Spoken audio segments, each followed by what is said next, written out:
On a full moon night, two men are talking on top of a mountain. The black-haired young man is badly beaten and thanks the other man for something. In response, the man says that thanks to him, all the records of the Murim alliance were successfully restored. The alliance leader, young So, then thanks the young man for his service, but the injured man calmly replies that he only did what he was ordered to do, memorize and restore the records. He then asks if the price for his service is his own life. Young So slowly draws his sword and explains that the young man now carries every secret of the Murim alliance in his mind. For the sake of justice and the alliance's security, he says those memories must disappear along with him. The injured man suddenly bursts into laughter, mocking the so-called noble cause the leader speaks of. He questions whether the Murim alliance is truly in danger, as Young So claims. Rising to his feet, he declares that the alliance has already been defeated by the demonic cult. Even so, the leader vows to destroy the demonic cult and raise the Murim flag once again. The young man is moved by the leader's determination and wonders how such a cause could ever be achieved. But after seeing the leader value his ideals more than human lives, he begins to question who the real villain truly is. At that moment, the red-eyed leader accuses him of being corrupted by the demonic cult. Hearing that, the young man throws himself off the cliff, saying he regrets ever placing his fate in their hands. With blood covering his hand, he decides that at the very least, his death will happen on his own terms. As he falls, memories flood his mind. Possessing all those records had turned his life into a nightmare. He remembers the beginning of the Great War between the Murim alliance and the demonic cult. In the end, the alliance abandoned his sect and used his brothers as human shields while they escaped. Afterward, the alliance offered him a deal: memorize and restore their records in exchange for his brother's safety. Now lying on the ground, filled with regret, he realizes he should have trained harder in martial arts instead of living only for those memories. He cries out to the heavens, cursing the useless ability he was born with, his perfect memory. In his final moments, he stares at his wrist, overwhelmed with regret. If only he had been strong enough to protect his brothers instead of relying on others to save them. Suddenly, a bright light appears before him, and a voice asks if he's really going to give up without even trying to stand again. A wooden sword strikes him, and the voice angrily calls him an idiot, reminding him that his brothers endured far worse. The young man grips the wooden sword tightly and complains about his cursed memory. Blood drips from his nose as he realizes that, of all things, his memory is now forcing him to relive the pain in vivid detail. He screams in desperation because the agony feels completely real. When he finally opens his eyes, he is stunned to find himself surrounded by people on a training ground. Confused, he desperately tries to understand where he is. Then he recognizes it, the training grounds of the Taoist sect. Moments later, he notices his friends staring at him with worried expressions. Seeing them alive leaves him speechless, his face turning red from shock and emotion. Before he can even think, his body moves on its own, and he rushes toward them. The young man hugs them tightly, overwhelmed with relief at seeing them again. At that moment, the memory of his sister Hong lying injured flashes through his mind. Startled by his sudden embrace, the girl awkwardly asks what senior brother Jean is doing. Another painful memory follows, this time of his friend Jun Pyo collapsing before him. All of his younger brothers and sisters from the Taoist sect are gathered there, watching him as tears stream down his face. He convinces himself that this must simply be his life flashing before his eyes before death. Even so, he feels grateful for the chance to see his friends one last time. The others, however, are completely confused by his strange behavior and begin wondering what in the world happened to him. The others stare at the protagonist in confusion, wondering what he's even talking about. He suddenly pinches the girl's cheek and tells her she was much cuter when she was younger, admitting that he missed seeing her like this. Then he pinches his friend's cheek as well, remembering how he used to wet the bed as a child. Out of nowhere, another voice calls out to him, accusing him of pretending to be insane just to avoid a fight.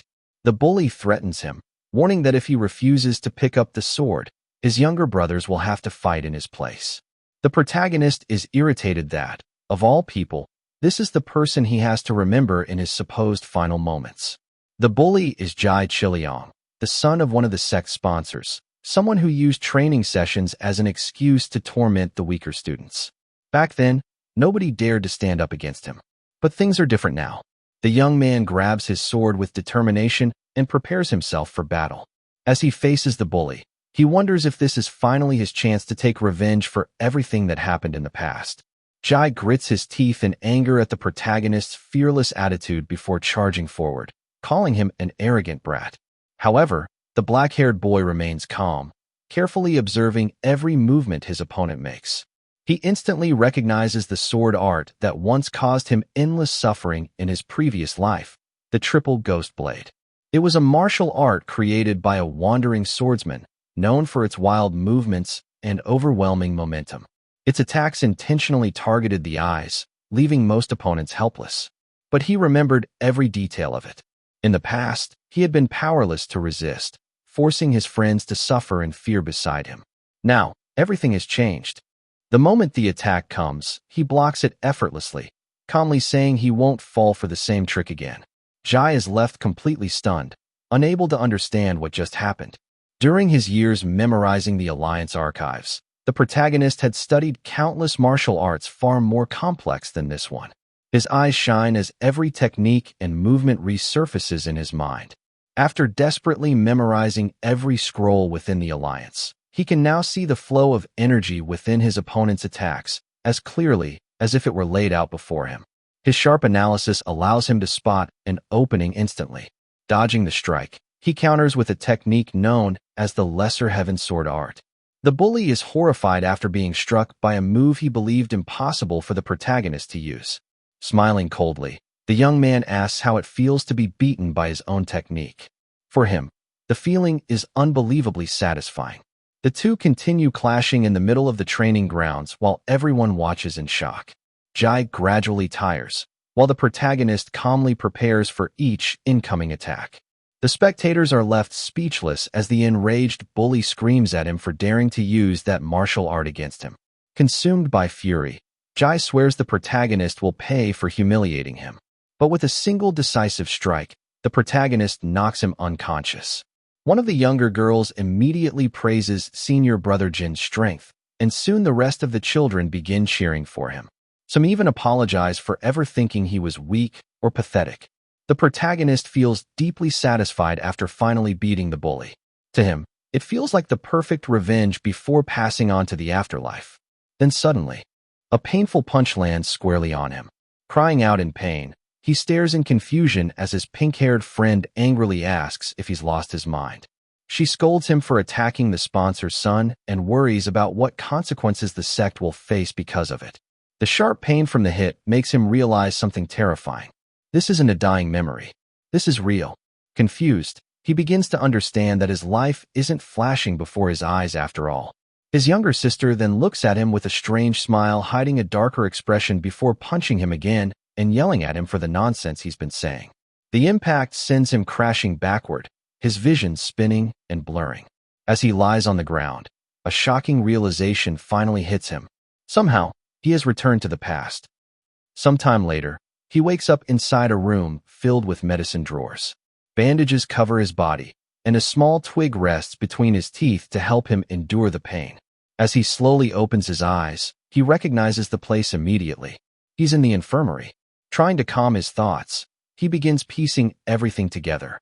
It all started with the demonic cult's second rise to power and the war against the Murim Alliance. His sect was nearly destroyed simply for being affiliated with the Alliance. Because of his extraordinary memory, he had been chosen for a critical mission: memorize and restore every book, scroll, and document belonging to the Alliance. He devoted himself completely to the task, engraving every word into his mind without missing a single character. In exchange, he begged them to spare his younger brothers from the battlefield. But in the end, the very memory that made him useful also made him dangerous in their eyes. Once his purpose was fulfilled, everyone betrayed him. After throwing himself from the cliff, he believed his life had ended for good. Yet somehow he had returned, and something within him had completely changed. Thanks to the countless books he memorized, he now possessed knowledge of countless martial arts techniques. With that knowledge alone, he had already defeated a bully he once could never overcome. Now sitting alone in the infirmary, he wonders what exactly happened to him. His body, clothes, and surroundings had all returned to the past. But one thing came back with him, the dragon bracelet. This bracelet had been obtained during one of the Alliance's rare victories against the demonic cult during the war. Staring at it closely, he begins to suspect that the bracelet may somehow be connected to his return through time. While lost in thought, he suddenly hears voices outside the infirmary and quietly listens in. It's Qia Liang's father furiously confronting the sect leader over what happened to his son. The sect leader repeatedly apologizes, promising that the young man responsible will be punished accordingly. The guild master angrily demands discipline for the boy, Jin Sa-Wu. As the sect leader desperately tries to calm the situation, painful memories of his fallen companions flood the protagonist's mind once more. The faces of the friends who died for nothing reappear before him, forcing him to reflect on the second chance he has been given. He still remembers the moment he threw himself off that cliff, hoping to escape everything. Anger surges through him. He snaps the twig in his mouth and rises from the bed. Preparing to leave the infirmary, he wraps a wooden support around his injured arm and gets ready to confront the situation head-on. A confident smile slowly spreads across his face as he prepares to face the guild master. Outside, the sect leader thanks Qia Liang's father for agreeing to let the matter go. The guild master coldly replies that he will overlook it this one time. But before the conversation can end, the protagonist suddenly appears on the rooftop above them and casually announces that he heard someone was looking for him. With a carefree smile, he introduces himself as Jin Sa-Wu, a humble country boy from the Tai sect. Both men stare at him in complete surprise, wondering what kind of strange child they're dealing with. The guild master immediately grabs him, calling him the brat who injured his precious son. Offended, the young man complains about being called an old man's wretch, pointing out that they aren't even that far apart in age. Both the sect leader and the guild master are left speechless by his bizarre response. Then the protagonist suddenly remembers that this is no longer his old life. Composing himself, he quietly declares that this time, he refuses to follow the same path as before. The guild master angrily argues that his son shouldn't even need to train and that the sect should simply protect him. The young man fires back immediately, reminding him that more than 10 of his fellow disciples were beaten so badly by his son that they couldn't even stand afterward. He mockingly comments that the guild master certainly has quite the imagination. Furious at his disrespect, the guild master's servant tries to calm him down. The man grabs the protagonist and asks whether he truly understands the consequences of speaking so arrogantly. The young man repeats the word responsibility with a calm but defiant expression. The guild master laughs coldly and boasts that he could negotiate with any other sect if he wanted to. He threatens that if he withdraws his support, the Tai sect would be starving by the next day. The Tai sect once belonged to the legendary 108 Peaks, the former pride of the Murim Alliance. Although the sect had declined over the years, it still retained one important privilege, the right to recommend a disciple to the Murim Academy. That was the entire reason Qia Liang's son had joined their insignificant sect as a lay disciple. The guild had paid a fortune to secure his future admission into the academy. Hearing this, the young man smiles and calmly tells the guild master to do whatever he wants with the sect. He says he'll accept full responsibility. But before that, he has one important question. With less than a year remaining before the academy's special admission evaluation, the protagonist asks with a wicked grin, if the Tai sect is truly worthless, then why choose them over every other sect?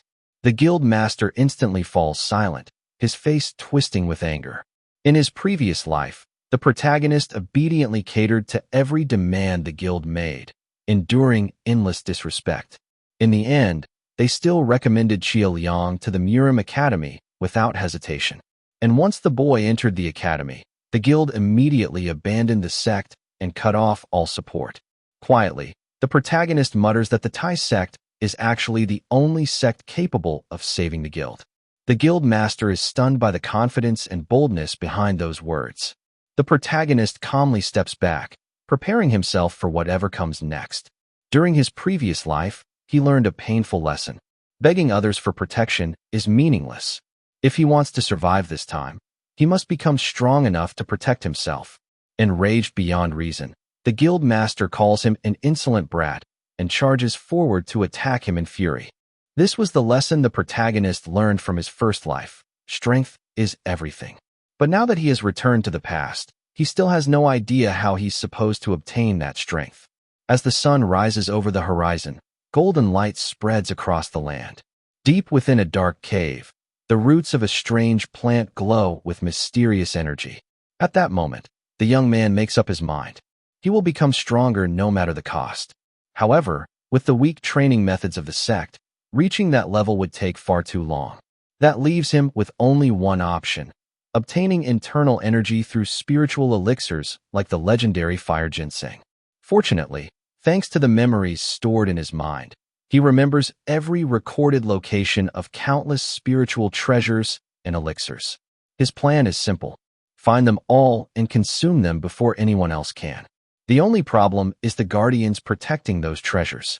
Even so, he decides that obtaining the 10,000-year-old ginseng will be his first step toward power. In his imagination, he sees himself defeating the guardian with a single sword strike. Reality, however, is much harsher. He knows his body and internal energy are still weak. Barely defeating the bully at the sect was already close to his limit. Then suddenly, he remembers an important detail from the records, something that could completely change the situation. A wicked grin spreads across his face. Grabbing his wooden sword, he sets it ablaze.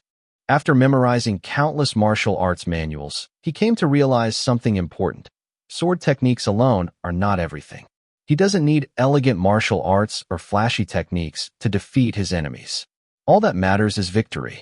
He quietly thanks the scoundrels of the Murim Alliance for unknowingly giving him all this knowledge. With a loud battle cry, he charges forward to face the guardian beast. According to the records, the creature protecting the elixir is a human-faced spider. The monster slowly crawls out from the darkness, revealing its countless eyes and razor-sharp fangs. The protagonist cautiously approaches, waiting for the perfect opportunity to strike. But even after consuming the rare treasure, he quickly realizes something frustrating. His internal energy is still far too weak. Shouting in frustration, he complains that the sect's cultivation methods are completely flawed. A moment later, however, he corrects himself and admits the real problem is his own weakness. Sitting on the ground with a clenched fist, he thinks about everything that awaits him in the future. At this rate, he won't be able to protect the sect. Despair begins to creep into his heart as he remembers the horrors of the coming war. In battles between the Murim Alliance and the demonic cult, low-ranking martial artists were nothing more than disposable shields. That's why he knows he must rise higher before the war begins. He needs to become an important figure within the alliance itself. Only then will he have enough influence and strength to save his sect and keep his friends alive. But with his current abilities, he wouldn't even pass the Murim Academy admission exam. Frustrated, he screams in anger, realizing that if things continue this way, the future will never change. As drops of energy slowly fall around him, he understands what he must do next. He needs more elixirs. Only by gathering more spiritual treasures can he grow strong enough to change fate. Then suddenly, a memory flashes through his mind. The Mount Hua elixir. It was the precious treasure Chia Liang was supposed to consume. His father had spent an enormous fortune to obtain it for his son. But one day before Chia Liang could take the elixir, it mysteriously disappeared without leaving behind a single trace. The thief's identity was never discovered, and realizing this gives the protagonist an opportunity to act. With a determined expression, he mutters that humans always leave traces behind, and he intends to find them. Closing his eyes, he begins searching through the endless records stored within his memory. Using his incredible recall, he carefully sorts through every piece of information he once memorized from the Murim Alliance archives. Soon, he recalls a monthly report from the Hefei branch of the Alliance. In his mind, the information connects like a trail of red arrows guiding him toward the answer he needs. He follows those mental clues one after another, convinced that the truth is hidden somewhere within his memories. The young man rapidly searches through entry logs, mission reports, and countless archived records. Every document he memorized flashes through his mind at incredible speed. After piecing everything together through pure deduction, he finally narrows the possibilities down to 3 suspects. Now that he has names, he wastes no time preparing his next move. For the first time, he realizes just how useful it is to be a walking library of knowledge. Smiling confidently, he declares that the snow plum pill will belong to him. Suddenly, the dragon bracelet on his wrist begins glowing intensely. The protagonist stares at it in confusion, unable to understand why it started reacting after he defeated the Spider Guardian. Dark and overwhelming energy begins pouring out of the bracelet, startling him completely. Then the energy suddenly moves toward the human-faced spider's core. The creature's red core becomes wrapped in black energy before being forcefully absorbed into the bracelet itself. As the absorption continues, the energy surrounding him grows stronger and stronger. The protagonist can physically feel his power rising. Realizing what's happening, he understands that the bracelet is absorbing the spider's core and converting its energy into his own strength. The cave lights up brilliantly as waves of power swirl around him.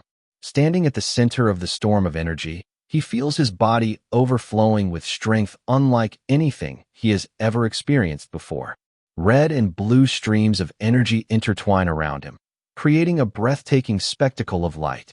His eyes shine with excitement as he laughs wildly, unable to believe what just happened. The dragon bracelet had originally been a trophy obtained after a difficult victory against the demonic cult. It was a relic he kept to honor both the battle and the companions who sacrificed their lives during the war. Now, however, it has revealed a completely unexpected power. The protagonist throws a punch into the air, testing his newfound strength. Instantly, powerful energy surges through his entire body. For the first time in his life, he feels truly powerful. The bracelet doesn't merely absorb the monster's core. It purifies the demonic energy and harmonizes it with the cultivation methods of his sect. Thanks to this demonic treasure, his internal energy increases dramatically, leaving him feeling completely reborn. Meanwhile, in a nearby town, people gather while discussing the rare elixir recently purchased by the guild leader. Many congratulate him, commenting that wealth truly can buy success and status. Nearby, the guild master's son proudly boasts about the elixir's effectiveness to his companions. He arrogantly explains how his father spent a fortune just to secure such a rare treasure for him. Not far away, the sect leader's daughter watches the scene quietly with a troubled expression. Her thoughts drift back to the day the protagonist stood alone against the guild master without fear. She regrets not stepping in to help him herself and hates the fact that he had to carry everything alone. After that incident, he left the sect in order to avoid causing further trouble for everyone else. Thinking about it now, she silently calls him an idiot for believing leaving was the considerate thing to do. Suddenly, one of the younger disciples interrupts her thoughts and happily calls her over to eat. The boy approaches with a cheerful smile while offering her a plate of food. Soon, all the younger brothers and sisters gather around her, inviting her to join their little feast. At the same time, the guild master's son coldly promises that once the banquet ends, he'll take revenge on the sect for humiliating him. Meanwhile, the pink-haired girl laughs together with the younger disciples and tells them to hurry up and eat before the food gets cold. One of the children suddenly notices that she's thinking about senior brother Jean again. The others quickly agree, teasing her endlessly. Embarrassed, she immediately calls them brats and tells them to shut up. The younger disciples then decide to save rice cakes and meat for the protagonist since he still hasn't returned to eat anything. Seeing their concern for their absent senior brother makes the older sister smile softly. Then, just to tease them, she grabs a piece of food and eats it herself. With a playful grin, she warns them that if they don't hurry and eat, she'll take all the food for herself. Panicking, the children immediately begin stuffing food into their mouths before she can steal more from them. Laughing at their reactions, the girl quietly gazes up at the lanterns floating through the night sky. As she wonders where the protagonist disappeared to and why he left the children behind, she once again calls him an idiot in her thoughts. The night sky sparkles with countless stars as the full moon bathes the city in silver light. Inside the grand banquet hall, the guild leader raises a toast alongside his guests and business partners. Laughter fills the room as everyone drinks, celebrates, and enjoys the lavish feast spread across the tables. At the center of the hall, a dancer gracefully performs, captivating the crowd with every movement. Meanwhile, outside the celebration, three mysterious figures race silently across the rooftops. Looking around at the poor security protecting such a priceless treasure, he scoffs in amusement. Opening the box, he stares at the glowing red elixir resting inside. Satisfied, he seals the box again and prepares to escape. Excitement fills his voice as he laughs, convinced that this elixir will finally grant him enough internal energy to master a new martial art technique. However, just as he prepares to flee, a sword suddenly pierces through his chest. The thief collapses to the ground in shock, mortally wounded. Another masked figure had attacked him from behind. Moments later, the first thief lies dead in the middle of the forest beneath the moonlight. The second masked man picks up the elixir box and mutters that he also desperately needs such a precious treasure. Clutching it tightly, he prepares to leave with his prize. The story then shifts back several days before the robbery. Inside a hunting goods store filled with weapons, traps, and animal pelts, the shopkeeper freezes in surprise as the protagonist enters his shop. The young man calmly explains that he heard the owner specializes in hard-to-find equipment and came looking for something specific. With a polite smile, he asks whether the shopkeeper sells traps designed to catch people. The request immediately unsettles the merchant. Still, the shopkeeper proudly claims he has every kind of trap imaginable, from ones for rabbits to traps capable of taking down bears. The protagonist nods and asks for something powerful enough to stop a tiger or even a bear instantly. Confused, the shopkeeper asks exactly what kind of trap he needs. With an eerie smile, the young man answers that he wants something fast enough to kill its target before they can even pull out a single hair. A chill runs down the merchant's spine. His instincts scream at him not to sell anything to this strange boy. Back in the forest, the second thief stands over the corpse of the man he betrayed. Holding the elixir proudly, he boasts that the robbery turned out to be much easier than expected. His younger companion praises him, claiming he's just as talented and impressive as he always was back in the sect. Confident and arrogant, the thieves decide to dispose of the body and report the dead man as missing in order to avoid suspicion. Before leaving, however, they decide to admire the snow plum pill one more time. The moment they open the box, the fragrance and radiant glow of the elixir leave them speechless. Then suddenly, a voice speaks from behind them. The protagonist appears silently in the darkness and comments that there are two greedy mouths, but only one pill. The thieves immediately spin around in shock, unable to understand when the masked stranger appeared behind them. The young man calmly steps forward, forcing them to prepare for battle. One of the thieves nervously asks when he arrived without them noticing. The older brother quickly orders his companion to kill the intruder immediately. The masked protagonist coldly remarks that this is the punishment for desiring something beyond one's place. The thieves angrily call him shameless, but the protagonist mocks them in return, pointing out that they're the ones who stole the treasure first. The two brothers charge forward with their swords, but the young man effortlessly dodges each attack with smooth, precise movements. One of them swings downward with an overhead strike, only for the protagonist to evade it with ease. Blocking the next blow with his own sword, he calmly prepares a counterattack. Then, with a warning tone, he advises the thieves to watch where they step in the forest. A moment later, one of the brothers suddenly triggers a hidden trap. The device snaps shut around his leg with brutal force, pinning him to the ground instantly. The man screams in agony as sweat pours down his face. Behind his mask, the protagonist smiles in satisfaction as his carefully prepared plan works perfectly. The thief writhes on the forest floor while his screams echo beneath the full moon. Hearing his companion's cries, the older brother shouts his name in panic. The protagonist warns him not to move recklessly, but the furious thief accuses him of being a coward for relying on traps during a sword fight. Demanding to know his identity, the man charges at him and orders him to remove his mask. Instead, the protagonist casually picks up a stone from the ground. He calmly says that he's nobody important, just an ordinary disciple from some insignificant sect. Throwing the stone aside, he mocks the thief for thinking in such an outdated way. Suddenly, the masked young man scatters several more traps across the battlefield to distract and corner his enemies. Grinding his teeth in anger, the older brother declares himself the rightful owner of the snow plum pill. The protagonist immediately shuts him down, saying thieves who betray and murder their own allies don't deserve such a treasure. He then reveals how he uncovered the truth. After noticing that Chu Han Gak's tracks suddenly disappeared, he investigated the Alliance records carefully. No martial arts expert had surfaced after consuming the elixir, which led him to suspect foul play. Following the evidence, he eventually concluded that Chu Han Gak had been murdered and secretly buried in the forest. The masked protagonist openly accuses the two Chong swordsmen of killing him and stealing the elixir for themselves. Realizing the stranger knows exactly who they are, the thieves become visibly shaken. One of them threatens him with retaliation from both the Chong sect and the Murim Alliance.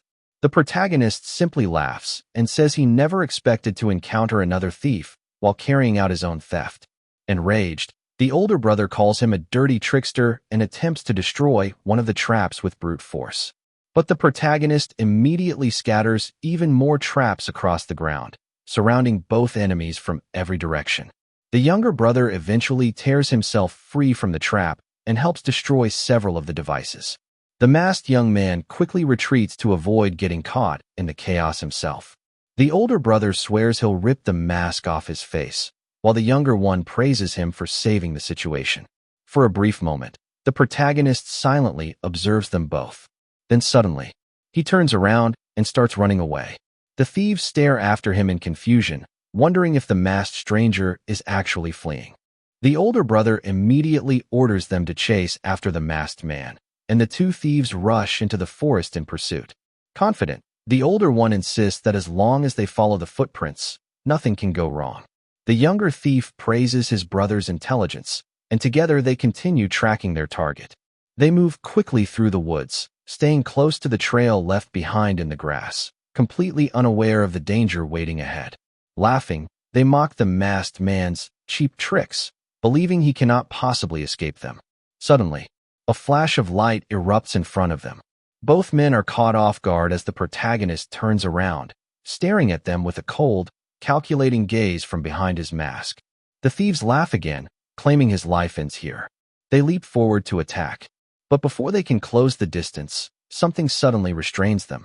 Both are shocked to find their feet caught in hidden leaf traps that bind their ankles tightly, limiting their movement. The traps snap shut with brutal force, throwing them off balance and slamming them to the ground.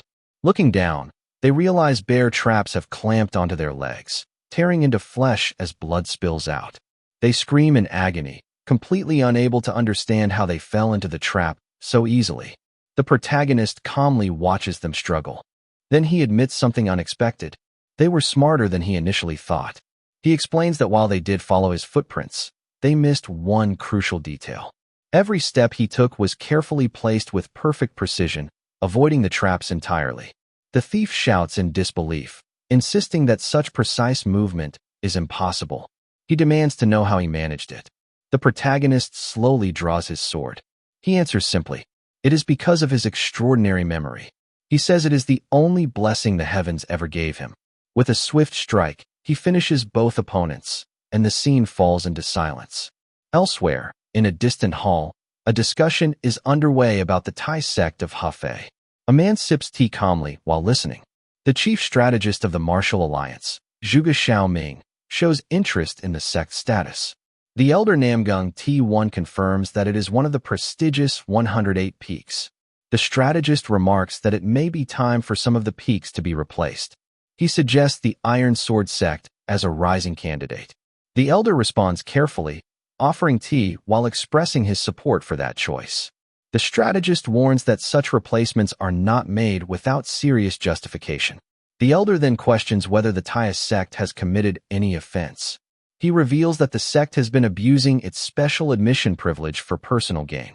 The strategist is surprised, asking for confirmation. With a faint, malicious smile, the elder confirms it. Nearby, a blue bird quietly observes from a tree branch as the conversation continues. The strategist falls silent, absorbing the implications. The elder clarifies that he is not seeking personal advantage, only discussing fairness. He reminds the strategist that these privileges were originally granted to honor those who fought for the alliance. Now, however, he believes their meaning has been corrupted. He speaks solemnly, saying it feels like a betrayal from within the alliance itself. Meanwhile, far away in a quiet place, the protagonist sits alone under the night sky.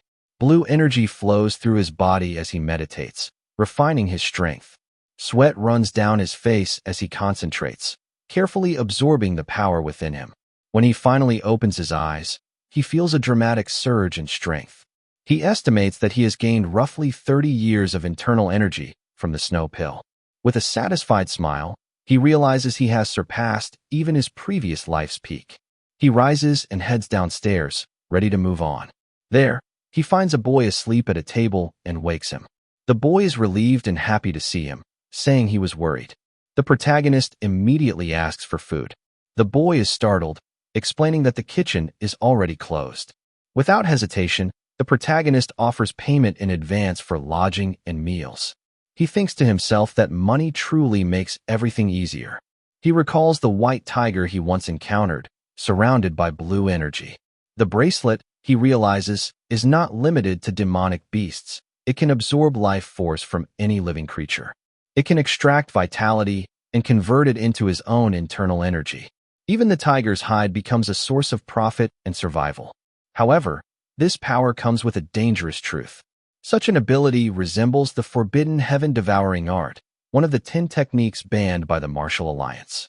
If discovered, both he and his sect would be in serious danger. Soon, the boy returns with food, and the protagonist begins eating hungrily. As he eats, he thanks him for the meal. He then notices the boy still standing there and asks why he hasn't left. The boy mentions recent rumors. At a banquet held by the guild to celebrate the elixir, the treasure was stolen. The protagonist nearly chokes upon hearing this. He quickly asks whether the Alliance has found the culprit. When the boy says no leads have been found, he sighs in relief.